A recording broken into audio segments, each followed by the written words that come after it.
کسی کے ساتھ مذاق کرنا کیسا ہے؟ تو یاد رکھیے کہ اگر کہیں پر 2-4 دوست بیٹھے ہوں اور آپس میں خوش طبعی کی فضا کو قائم کرنے کے لیے وہ مذاق کر لیتے ہیں تو اس میں کوئی حرج والی بات نہیں ہے۔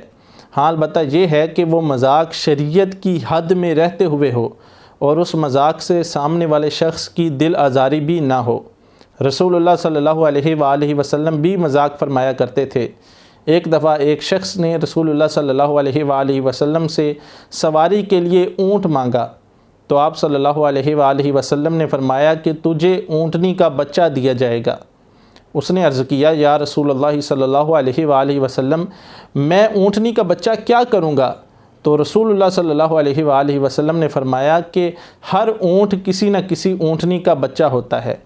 تو اس طرح کا اگر مذاق کر لیا جائے تو یہ ایک اچھی چیز ہے، لیکن اگر اس قسم کا مذاق ہو کہ جس سے سامنے والے کی توہین ہو رہی ہو اور اس کی بے عزتی ہو رہی ہو تو اس طرح کا مذاق کرنا یقیناً گناہ کا کام ہے۔ رسول اللہ صلی اللہ علیہ وآلہ وسلم نے ارشاد فرمایا المسلم من سلم المسلمون من لسانہ و یدہ، مسلمان وہ ہے کہ جس کی زبان اور ہاتھ سے دوسرے مسلمان محفوظ رہیں۔